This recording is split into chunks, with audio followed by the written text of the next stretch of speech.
Hello, hello. Welcome everyone to the Tuesday, September 2nd closing playbook. It is about 3:25 p.m. on September 2nd, 2025. We will get into some pre-show content and then we will talk about how everybody's doing today, what the market's looking like, all that kind of good stuff. So for those of you who may be here for the first time, Closing Playbook is a free daily live webinar where we try and provide a fast-paced end-of-day trading session for everybody who wants to get in some speculative trades at the very end of the day. These are a little higher risk, a little less researched trades. They're not part of our kind of official premium trade programs, but we like to do this at the end of each day to give people some extra opportunities to get into the market if they so choose, as well as examine what's going on, look at the day, look at the plan for tomorrow, discuss some trading concepts, occasionally have some special guests and some educational content as well. When you come here to join this session and opening playbook, if you see this login here, bit of text, don't click it. Just put your name in and click join. You do not need to log in to get into these sessions.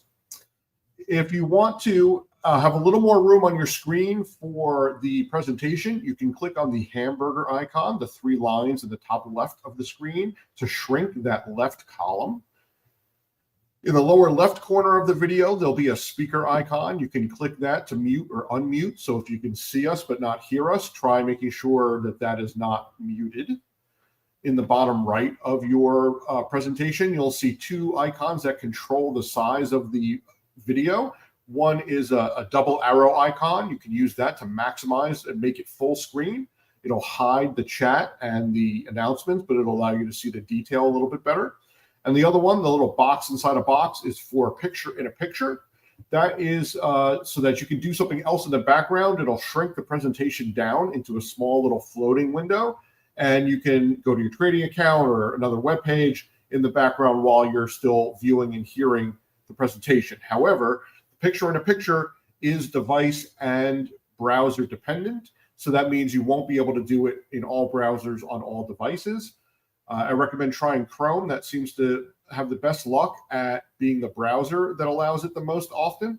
You're welcome to write in and let me know, what browser and device you're using and whether or not you can use the picture in a picture just to give us some feedback. But that's one way to be able to do something in the background while you don't lose the presentation. On the bottom of the presentation below it, you'll see a little slider called low latency. Low latency is yellow if it's on and white if it's off, and I recommend that you turn it off. It will put a few seconds delay on the presentation, but it will give you better quality audio and video. And we're really not doing anything where a few seconds makes that big of a difference, but being able to see clearly what's on the screen and hear us clearly might make a big difference. So I recommend everybody just turn low latency off. And lastly, if you want to send a private message to any of the hosts, me, Graham, or Nathan, you can hover over or tap on any of our messages in the chat, and you'll see this little double speech bubble icon come up. Click on the double speech bubble, and you can private message whichever one of us you're clicking on. That way you can either ask a question privately or send us your name, email, phone number, that kind of stuff without the whole group seeing it. We're very happy to announce that we have a new replays page. If you haven't seen it since the end of last week, you can check out marketspg.com/NMC-replays, and you can see a preview of it there on the slide. It'll give you a tile for each of the sessions, opening playbook and closing playbook for each day, and let you see the replay there. That currently goes back to about mid-August, so about the last 2 to 3 weeks, and we'll just continue going forward and collecting from there. If you want to see something older than mid-August, you'll need to go to YouTube. So you can see below the presentation, there are a bunch of helpful links, and one of our members just requested in the chat that I make it into a doc where you can copy and paste more easily. So if you look in the group chat there, you'll see a Google Doc where I posted those same links as well. These, you should just copy these down so you have them if you need them, but they're pretty much always here underneath the presentation.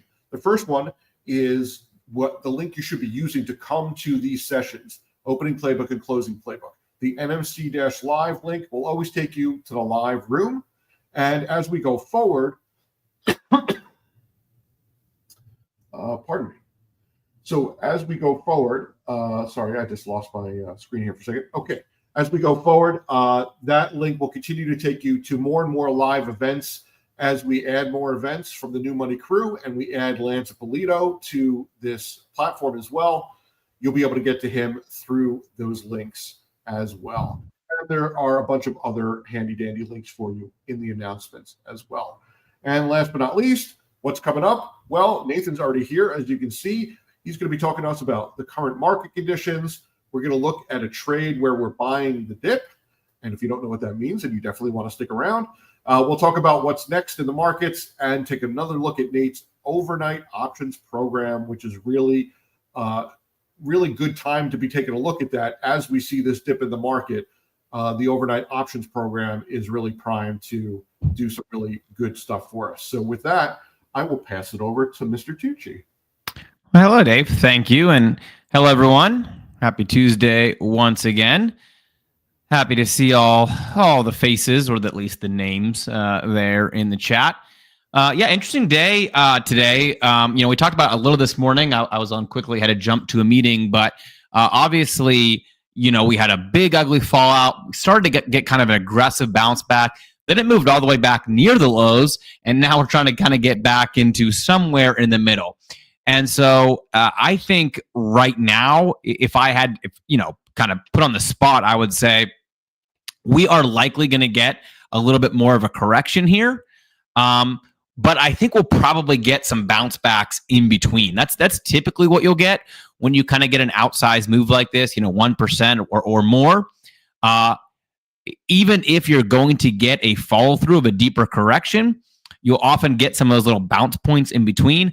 And as Graham and I have shared recently, this is actually one of the best buy the dip years on record, meaning every time you get those kind of negative moves, you get a little bit of bounce back. As you can see here, I have the QQQ pulled up, which has underperformed the SPY. So the dip, from the highs is more significant. And you can see we kind of went right down to the 50 moving average here and bounced right off. And so we might have a little opportunity to fill the gap here. And that'll be an interesting way to play. Now, what I'm going to do, because I do think there's a pretty good chance that we'll get a deeper correction, maybe somewhere in between the 50 and the 200 here over the next week or first half of September.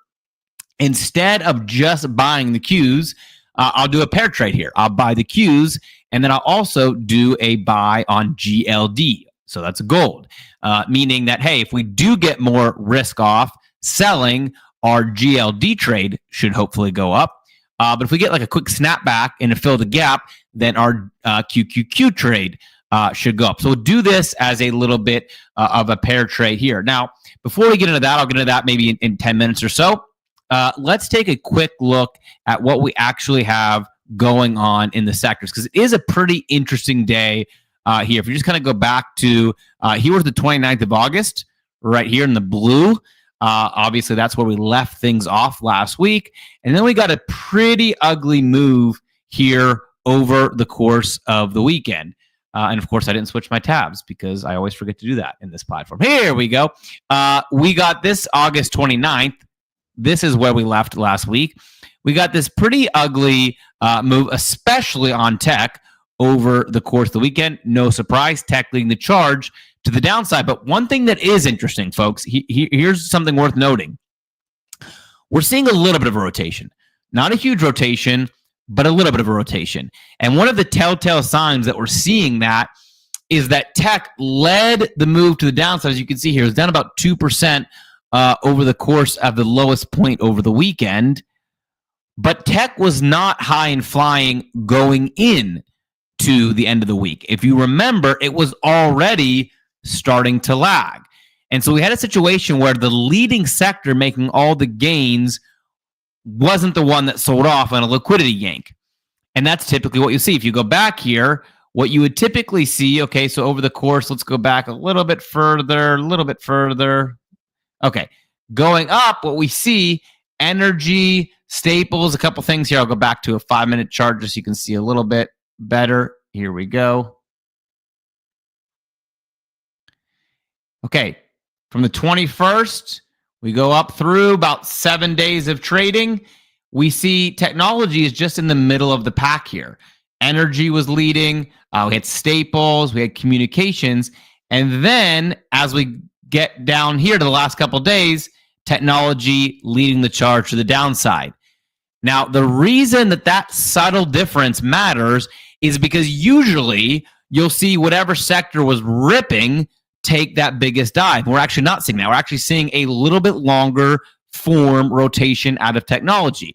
Now, it's even more obvious when you just simply look at the Qs, which you can see here made a high on August 13th and no new high since, and just compare that to the SPX, which made a high here on August 13th and made a new high here on August 28th. So that is a big difference between the Qs and SPY, showing there is a little bit of a drop off there in technology and potentially a rotation. So we're going to trade the Qs because they're lagging. We want to see a catch up. We want to see a bounce back. But keep in mind, the Qs are a little bit weaker right now. And that's why we're going to pair it with GLD, because we expect that if risk off remains in the market, gold will have a nice opportunity to move higher. Speaking of gold, take a look at our GLD chart here. What a monster move we got today. Gold, as it often does, slowed down, consolidated, and then we got this big breakout. Started on Friday. Really wish we would have traded on Friday for a weekend gap, because you could have made about 1,000% ROI on gold with this 2.4+% move here. But I think that it still has room to go. A lot of times when gold slows down and consolidates, we get decent rips. You can see slow down and consolidate, rip higher, consolidate, rip higher. And so I think that we actually do have potential here on gold, which, of course, as Lynn so kindly reminded me, I'm not sharing again because I forget that this thing does not automatically switch tabs, and I need someone in the chat to tell me every time I start showing a new chart and forget to actually click the button. But this is gold. Made that massive breakout. Like I said, here was the Friday break. Boy, I swear, if I would have noticed this chart, I would have taken a trade on Friday. At least that's what I keep telling myself today. If I would have noticed this, I definitely would have taken a trade on Friday because it looks so clean. But I didn't take a trade Friday, and we got a big move. But I think there's more potential. I was just showing when I wasn't sharing the proper tab. Often when gold consolidates like this and it gets on a run, it can carry some serious weight to it, like this one and this run, this one and this run. So I think we have some more potential here. But if we get an immediate flip, a buy the dip where gold weakens, that's where we're also going to have the QQQ long there. So we're going to have both sides. Now, what's also interesting on the gold side is the gold miners are really starting to rip right now. So if you actually look at gold, the actual chart here in ounces, you'll see it up at about 35.38 right now. So that is an all-time high for gold. Here's their previous high right here, 3,500 basically on the nose.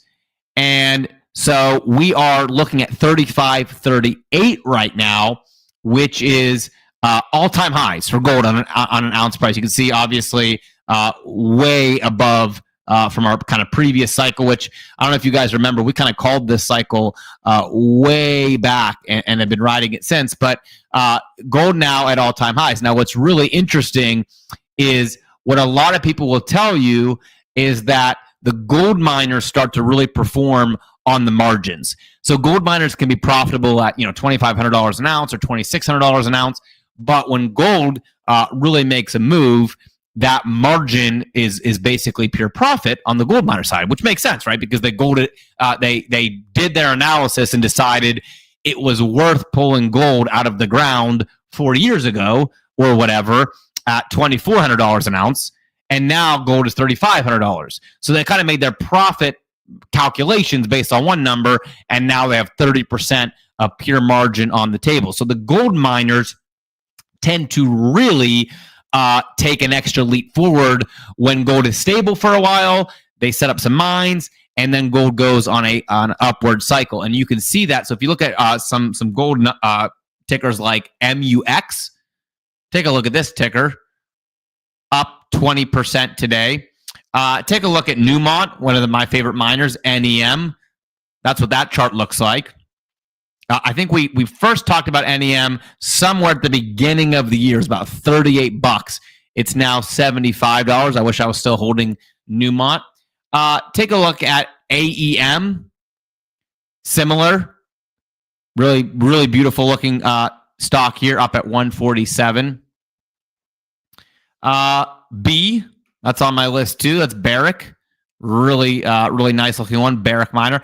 And so if you guys like gold and you think there's still another leg up and you like some of these miner plays, which are, they're going to show some really good earnings in the coming months. The question is, will those earnings already be, overly priced in? And you have all those sort of considerations that we'll talk about in real time. But if you like those, you can actually trade GDX. I'll pop that in the chat there.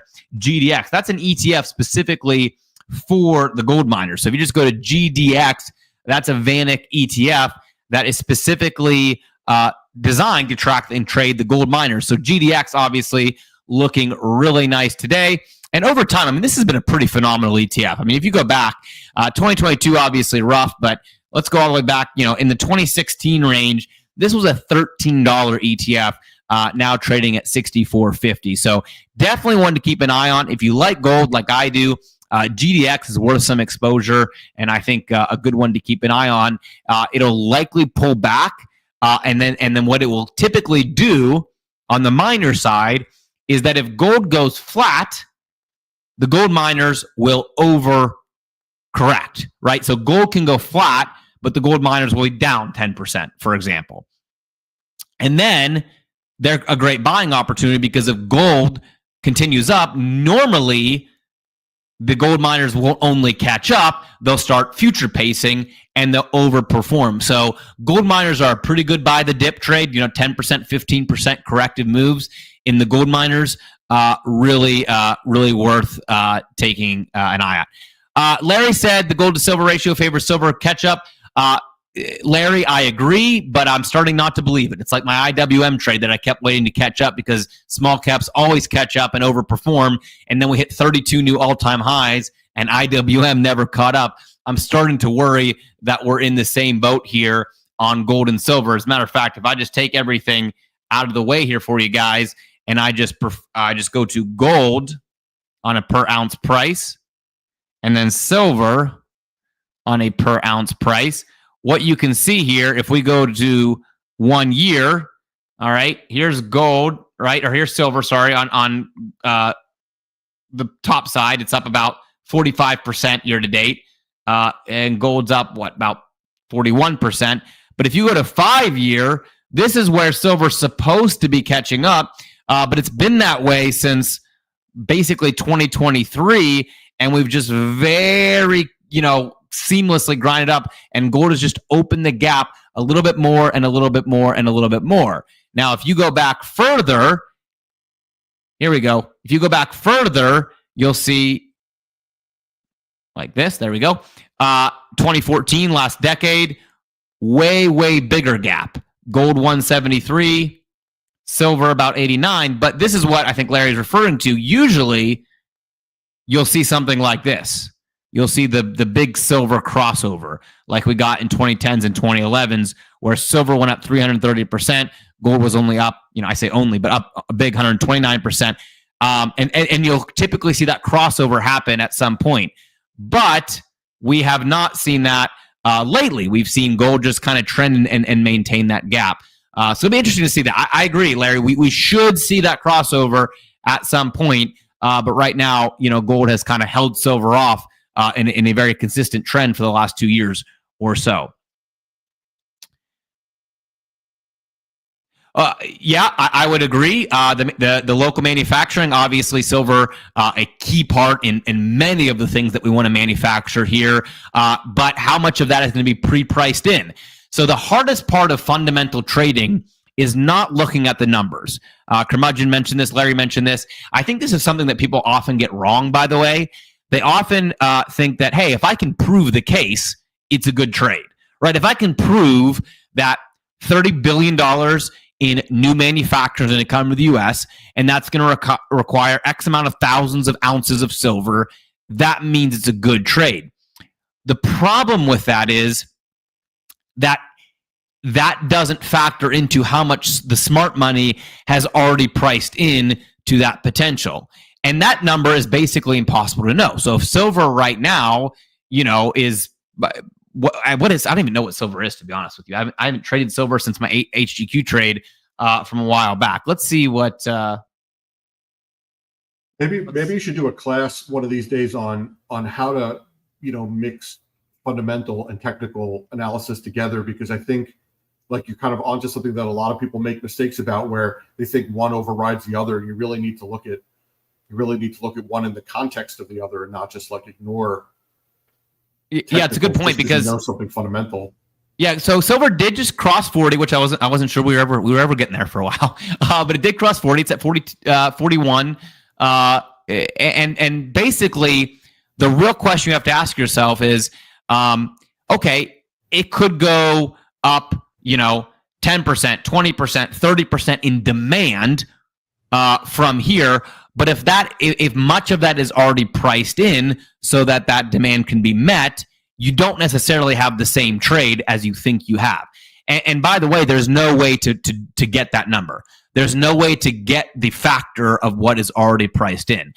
Whether it's chips, but I don't mean potato chips, although you could probably apply the same thing. Whether it's the chip sector, or it's gold or silver, that part is really difficult to price in. And so while I agree that the demand for silver will certainly go up if we can meet the manufacturing goals that we have set for the United States, what I don't know is whether gold is going to be trading at 42 and 43 based on that, or if it's going to go to 60 based on that. And I think that's that's really the hardest part when he kind of gets into what Dave's talking about. So I agree. Dave actually gave a really good synopsis there. What you probably really want to do is say, hey, gold's going to be in high demand and has great potential. Now let me look for the momentum that proves that potential is still happening right now, and then trade it accordingly. So yeah, should be really interesting to see what gold and silver do. I personally think both have significantly more upside, simply because the rate cut cycles typically have a several year span with multiple 100% legs up. Like if you go all the way back to the 70s, for example, I think we're in that kind of potential. Even if you just look at Trump's first term, I think we're in a similar scenario where cuts started happening, more aggressively in the middle of that first term, and you see what gold did, and we're still pretty early into that phasing. So let's quit with the fundamental theoretical, and let's just go right to what our actual trade is here, which is kind of a combination trade. We call this a pair trade. This is buying calls on one thing and buying puts on another thing, or in this case, buying calls on two things that are typically not correlated. So we're going to buy calls on gold, and then we're going to buy calls on the QQQ, two things that are not typically correlated, like you see today. Q's down 1%, gold up, 2.5%. So I will pull up my chart, and we will look for that opportunity right now. We're going to try to get something that is equivalent, right? Something that has reasonably similar upside and cost, so that we can match this up together. Hey, Nate, before you jump to that, and Graham put out a gold trade this morning. I don't know if you want to get into it now or not, if you have time, but he put out a gold trade this morning at 322, 323, and it was I could post it in the chat, but I don't necessarily want anybody to take it without you answering the question first, which is, it was about a 50-cent debit at the time. It's gone up about 10 cents, so it's about a 60-cent debit now on a dollar with. Is that too narrow of an ROI for people to get into it now? And since we're already like into the money, a couple of points past that, is it? Yeah. So what I would typically do on those is I would move the strikes up $1 and maintain the 50-50, because I think you still want to think of this as more of a binary trade. Does gold actually continue this run, or does it not? Versus a sliding scale ROI trade where it's now, safer versus less safe. I think you really want to think of this of, gold's either going to run this week or it's not. I think he actually has it this month. I think he has the end of September He did, yeah. It was a September 26th. It wasn't a weekly. It was September 26th, and then he also recommended essentially the same spread for December if you just want to go longer out on it. But I mean, it's already in the money, and people cut. Some of the people missed it. They see people talking about it, so I'll post it. You may want to go. So I'll just put a note here. May want to go. A couple of $1 or so higher on the strikes. Yeah, I just hit some money on Graham's 60-minute income. By the way, granted, I missed the trade and I cheated and got into slightly different strikes, but it is trying to rally here. So hopefully you guys are getting in the green right now. I just got some cash on a version of it that I took once I realized that I missed it the first time. Okay, but we do only have 10 minutes, so let's jump in. Good news is these are just basic calls, so this will go pretty quick. You don't have to share your screen. Yep, I'm just getting my Thinkorswim loaded up right now. There we go.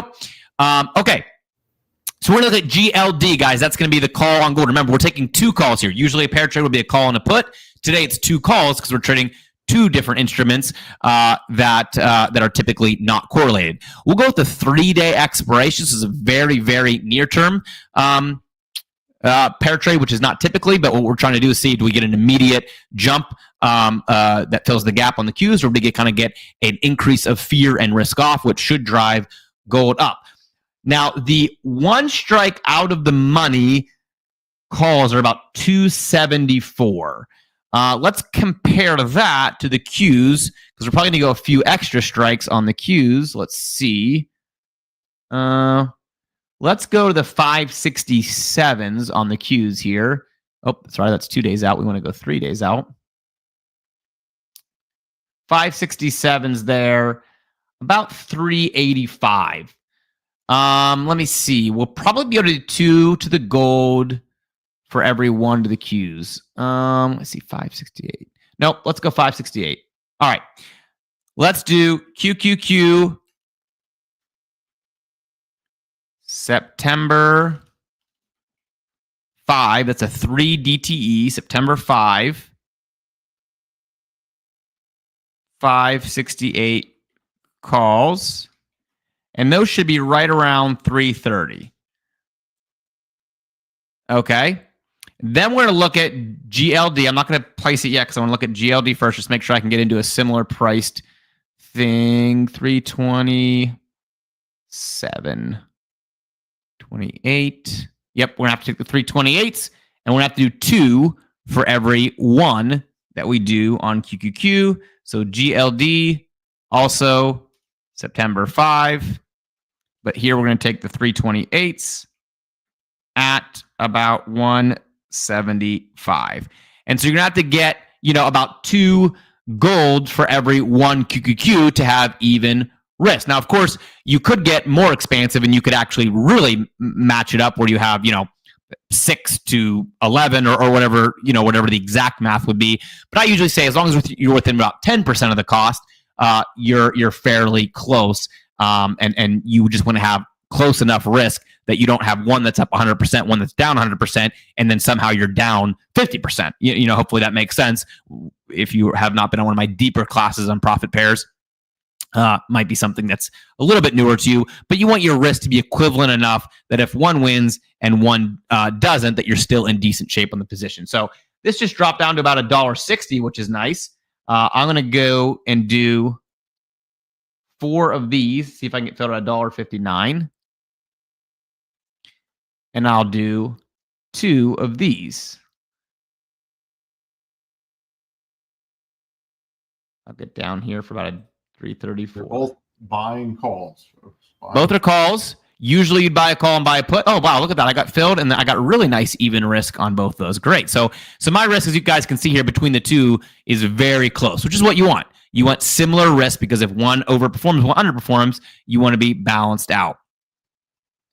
Gina, yes, usually I would do spreads. 95% plus of trades I would do spreads. Profit payers, we don't do spreads. Now, you can do it with spreads. I will occasionally do it with spreads. But the reason you want calls and puts on profit payers is because you're planning on losing one side of the trade. So because you're planning on losing one side, you want the other side to outperform. And the best way to get the other side to outperform is not to cap it with a hard risk reward like 1-to-1, but to have a call option that if we get a big bounce tomorrow, our QQQ trade could be up 180%. If we get another 2% day out of gold, that trade could be up 180%. So that's really what you're trying to do, is give yourself a situation where one can outperform. So these are both going to be calls.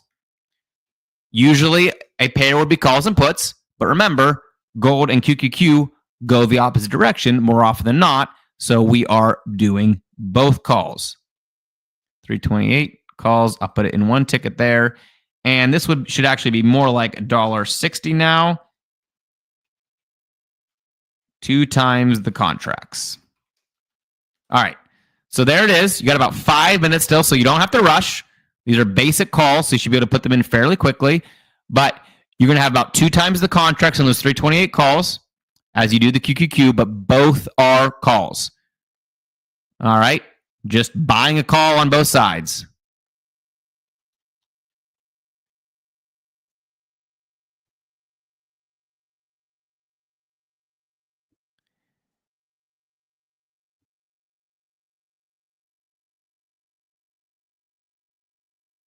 Everyone good on that? I'm just looking at the chat here. Preston, these are calls. There's no debit spread here. I'm just giving you calls.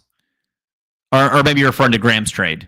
On Graham's trade, I would say I would not recommend buying the calls on Graham's trade because his trade is meant for a very small move in gold to give you a win. And with the calls, you're going to need an outsized move. That's the whole challenge there, and the reason the debit spread is such a big advantage. What I'm going for is a short-term pop, either a gap recovery on the Qs, where we get a plus 0.7, plus 0.8% move tomorrow, or further fear. The VIX is up 15 more percent, Qs are down another 1%, and gold is up 2% again. Either one of those should put us in ideal position here with this pair trade. But keep in mind, this has been one of the best years to buy the dip so far. So I would say odds on favorite, we get a little pop tomorrow. Maybe not huge. Maybe we get 0.25%, something like that. Enough to win our overnight options. But, if we get a very, very small pop, guess what? We're going to be cooked on both sides of our trade. That's the danger of pair trades, right? So keep that in mind. We get a small move tomorrow, we're going to be looking bad on both sides of the trade. Eyes wide open, okay? So you should have about 2 times the amount of contracts on your GLD as you do on your QQQ because they're priced differently, and you want to have even risk. Okay, you want to have at least close to even risk. Again, if your Q trade is up 200% and your GLD trade is down 100%, but your GLD trade has more size, well, then you're going to be in bad shape. Right? You need the trades themselves to have equivalent risk, or at least very close, so that they naturally balance each other out, so that if one is up and one is down, the pair is actually working as intended with even risk. Does that make sense? Everyone following along there?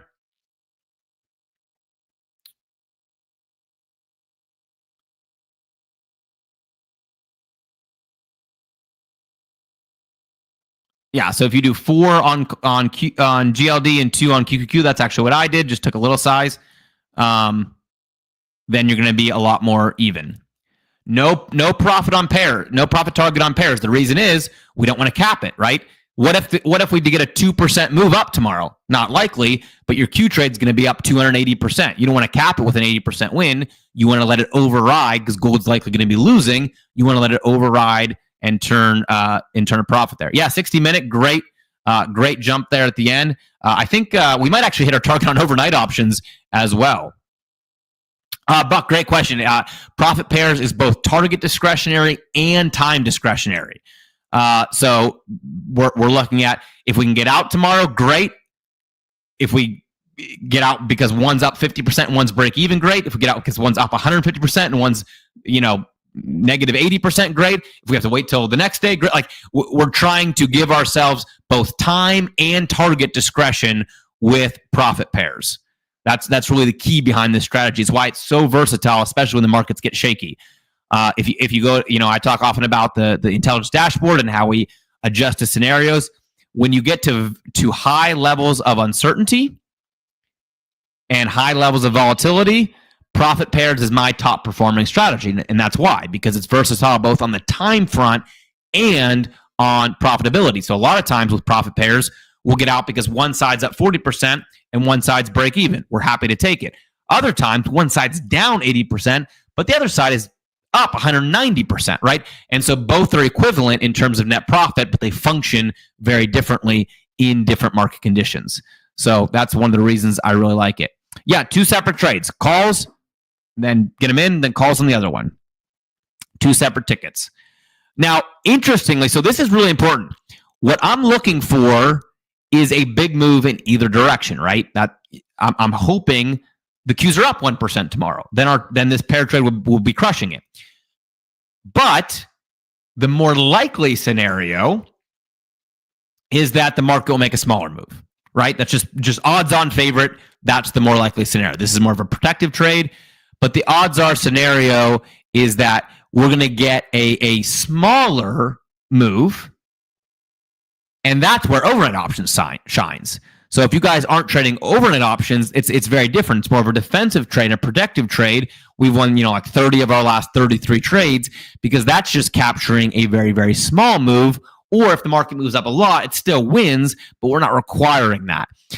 So that is the difference between something like profit pairs, where we're looking for an outsized move, versus something like overnight options, where we're actually playing the opposite, just a small move, or even a defensive move where the market moves flat or against us, works really well as well. So I don't know, by the way, I don't know if overnight options might have already hit the target because we got that nice move at the end where sometimes you even sneak into your target before the end of the day. But that's the presentation that I want to go with today, because we're just starting a new week, trying to get another fresh week of good opportunities on overnight options.